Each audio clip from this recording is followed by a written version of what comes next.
When did we start Pipely?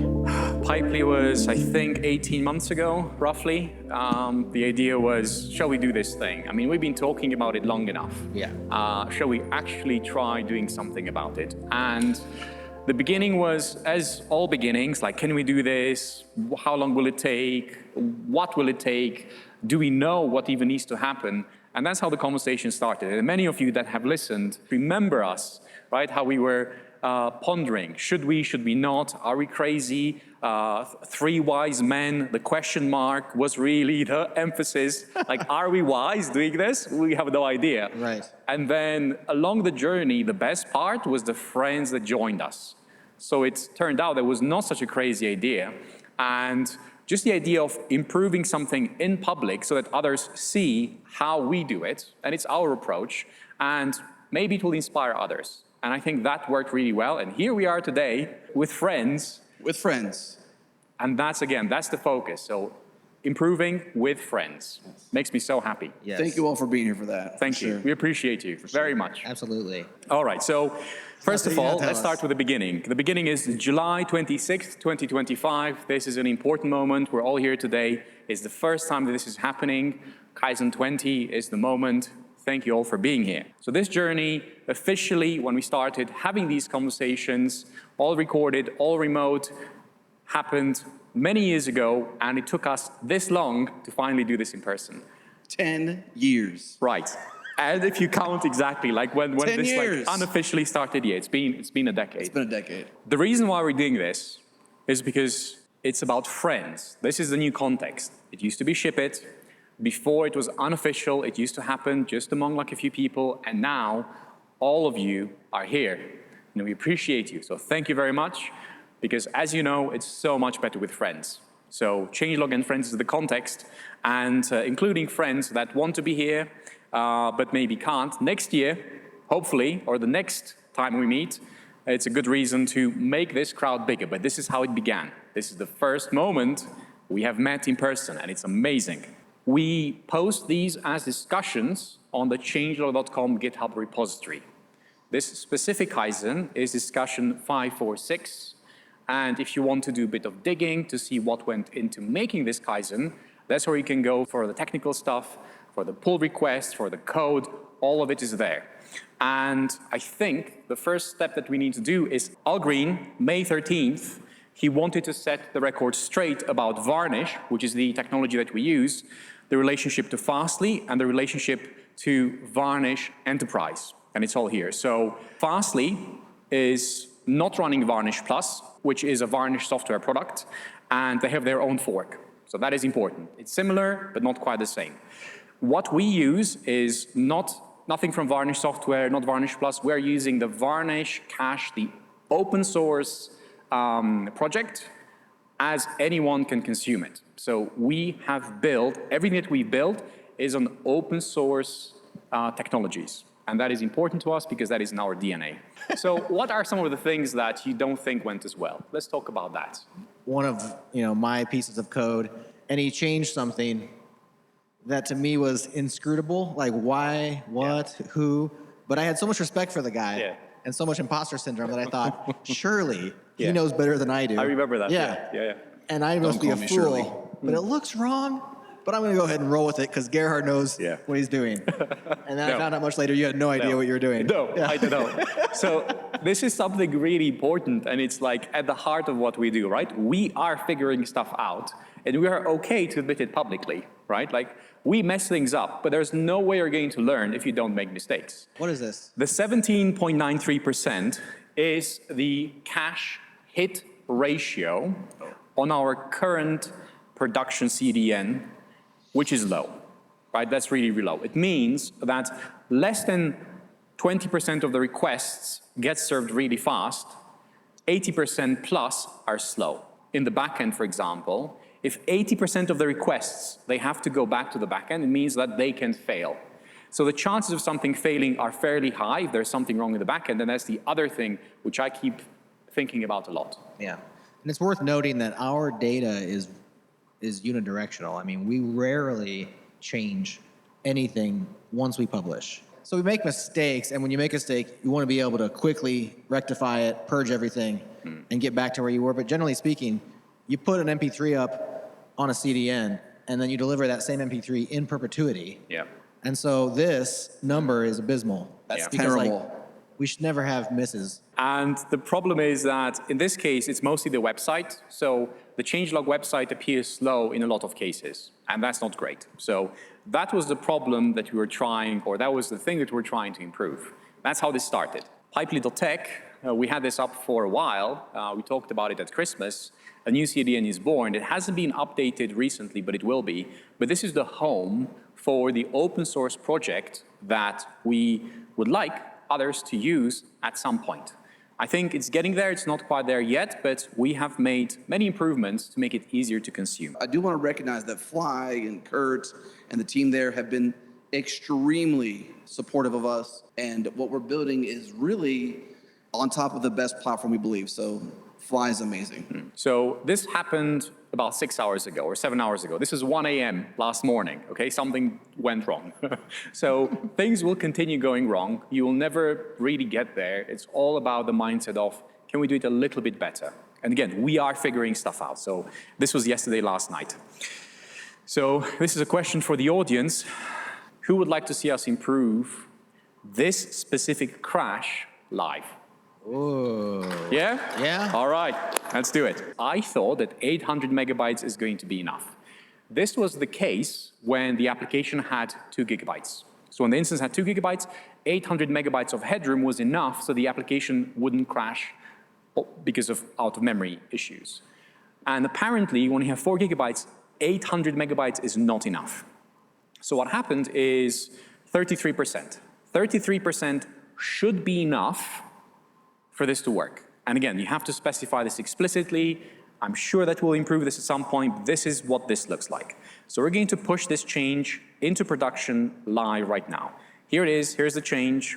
So we'll say increase varnish memory, or limit, let's do that, limit varnish memory to 66%. 66%, right? Varnish memory can only use 66%. Okay. What happened is we committed and we pushed this commit, this one commit, and to deploy something into production, all that we have to do is tag the repository. So tag and commit. So RC3 is the last one that went out. You can see when it went out, it was 2 days ago. We're going to do an RC4 now. And all we have to do is this.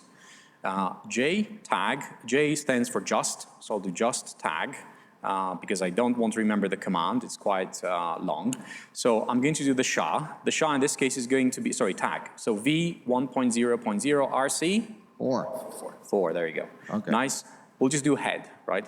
Of course, it's going to be head. And the discussion, this is the changelog discussion where you can basically listen about this thing. So this is us preparing Kaizen 20. Remember that GitHub discussion that I talked about, that's what this is going to do. And I'm going to push it now. No, push. There we go, that pushed. Cool, so the tag went out. So this is a live, this one right here, 100 RC4, and it's going to push this change into production across all instances. It's going to roll them live. We're deploying this. Now we're seeing like a live rollout, and we'll see, so publish and deploy tag is doing all the validation. Go on, it's moving on, it's going through the changes. Errors. Yeah, it's saying errors, but it's going to resolve itself. It just takes a while. Cool, so there you go. How long does it normally take, Gerhard? Well, last time I think it took 2.5 minutes. So You we thought are this about, was a good idea. of course, why not? Look, we're already creating the new machines. Look at that. That's going. All right. So this is something that I think is important to get right early on. And that thing is, how long does it take you to push a change into production? How long will it take me to see that change happen? And if you can shorten that time, you're in a good place. Yeah. 10 years ago, it took 20 minutes or so, and now it's 2.5 minutes maybe. And this is a global CDN. So Right. this is, we are pushing this change to all the instances of the global CDN that we run in. Where do we run them? Let's have a look. Let's refresh, deploying 57 now. That's the commit. We have new instances coming up.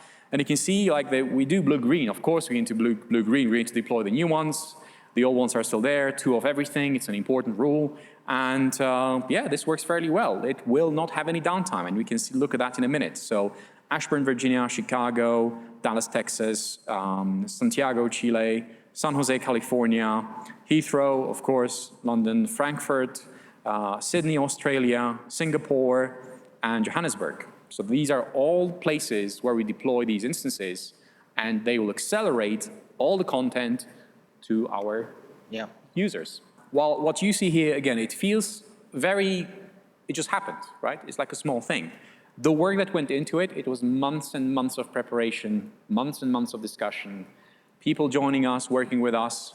I want to thank James. I mean, he was the first one that has joined James. this. Thank you very much. James A. Rosen, being with us for almost 2 years now, discussing about problems that we thought were problems. And then Matt, right? Matt Johnson, thank you very much for that. Thanks, thank you. Matt. He has a lot of experience in VCL and Varnish in general, but also documentation, also like a diligent approach to how should we do this so that it's easier for others. All of us have full-time jobs. All of us do something else. But in our spare time, we find a bit of time to help others, and this was that. So thank you very much for that. One really important thing is that Varnish cannot terminate backends which have SSL in front. So with Nabil's help, we wrote, I don't know, like he wrote 50, 60 lines of Go code that intercepts all the requests going to those backends, terminates SSL for Varnish, and presents the request unencrypted. A really simple, elegant solution, one of the almost like sidecars that sits next to Varnish and helps it terminate requests which need SSL. What we're going to do now, we are going to shift all the traffic to Pipedream. Right? So all the production traffic is going to go to Pipedream. Shall we do it? Get your podcast. We should do it. That's why we're here. All right, so this is the moment. So all that we have to do, this is how simple it is. It's always DNS. No scripting, it is. No automation, it is DNS, it all comes down to that. Yes. We are going to delete these one by one. So after this, the only requirement is we walk away, okay? We do this thing and we go for lunch or something like that. That's what's next is lunch, I think. All right, so boom, we have 4 more to go. Okay, so now 3 more to go, sorry. Yeah, after this one, 3 more to go. It's not deleting. It's not deleting, Okay. It's slow, right? Okay. It's my Shout out tether. to DN Simple, big Right. fans. Thank you very much. One more, cool. And the DNS is like one by one. So more and more requests are going to go to this one, Right, which is the Pipedream. The Pipedream. The Pipedream, there you go. All right. So delete. So we're at 1 out of 3. Now half. Yep, our 1 tra- out of 3, yeah. Now half our traffic will be going to Pipedream. Yep. Look at that. And now 100%. Now, we have one more. So we're 50-50. What's this one? That was it. That's CDN. That's CDN. We have to do the same thing for CDN You gotta as well. delete the CDN ones too. There you go. All right. And So this let's is see. app requests now. Is this yeah, goodbye to this is- Fastly? This is it. This is the farewell to Fastly? This is it. Assuming This is that- a This is the triumphant moment. moment and a memoriam at the same time. only if it works. Only if it works, yeah. If not, we have to go crawling back to them. may need to add these back. Like a dog. We still love you, returning to Fastly. his owner. If this crashes and burns, we'll have to go back for sure. The good news All right. is they have no idea what we're doing. So, Yeah, exactly. you know. One more to go. I think this is one, and one more to go. Now, how Look at long is it? that. We're at 60-second TTLs. So this should be 60-second fast. TTL. They should be fast, yes. All There we go. right. If you can get your phone out and hit our website, please. Yeah. Well, let us know how it goes, but that's it. We only have Let's these generate 2. some traffic. Let's come back here to the Pipedream request. We're going to see a change. Like these requests will start going up. More and more traffic is going to start hitting. Look at that. Oh my goodness. Like that's boom. That was like the spike right there. More requests getting resolved here. Status, still 200. That's good. So that's all good. I'm going to our website. And 404s, 500. So things are looking good. These are fastly service stats. The requests went up as well. I'm not sure what happened there. Why did they go up? Because I just told everybody to go do it. Right. All 30 I of don't us think are we have hitting that that many thing people hard. here, but still. This one is more hits. That's good. More hits. We're getting more hits. So we're looking at the homepage. Last one day, we had 3,700 hits, Yes. and we had 33 misses. I think that's better. That's better. It is better. That's much It is better. Yeah, We yeah. Kaizened it. How It's much is better. that? We did it. No way. No way. Do the math on Let's that. see. 3715 plus 33. That's 99.1% hit rate. That's a lot of nines. Yeah, 2 to be exact. That's 2 nines. That's way more nines than we That's 2 nines. More than we had. There are some it was like nines in there, is the 17%, point. 17%. So this is much better. All right. So obviously this will take a while, right, for all the traffic to start shifting through. It is DNS, right? Yeah. It's cached. But things, look at that. Things are happening. We did a Things are thing. happening. So theoretically, 60 seconds later, those TLS records should expire. Correct. Exactly. And then require a new hit, which goes to So a let's new do this. route, which is through Dig change.com. And change.com right now, for me, it returns a single IP address. That's it. Bam. I use DNS checker. Let's see if it's still a thing.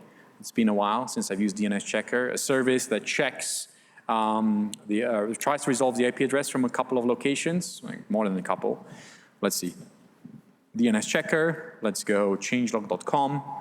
All the DNS is San Francisco. It is. I'm going to make this a little bit bigger for everyone to see. That's the new IP address. We can see all the locations. updated. So all of it is the new IPs. We don't see any of the the old world ones. knows about what we did. Yeah, I think so. Should they clap now? Only if you want. Only if did it's it, Gerhard. good.